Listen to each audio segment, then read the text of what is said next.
أعوذ بالله من الشيطان الرجيم بسم الله الرحمن الرحیم درنو قدرمنو او خوږو ماشومانو السلام علیکم ورحمة الله وبرکاته.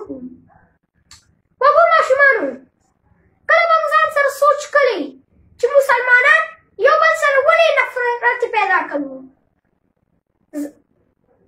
ماشومان د مور او پلار خبره ولې نه مني؟ بې اتفاقي ولې زیاته شوه؟ زموږ د دین دشمنان بار کېږي، ورځ په ورځ مسلمانان ښکته کېږي. د دې وجه سره جواب یې دا دی چې موږ د قرآن عظیم الشان تلاوت هم پرې وستلی دی.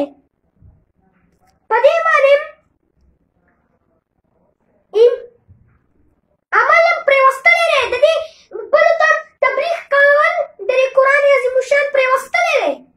که موږ د قرآن عظیم الشان تبلیغ وکړو، په دې باندې عمل وکړو او په دې تلاوت وکړو، نو انشاءالله موږ به کامیابه یو.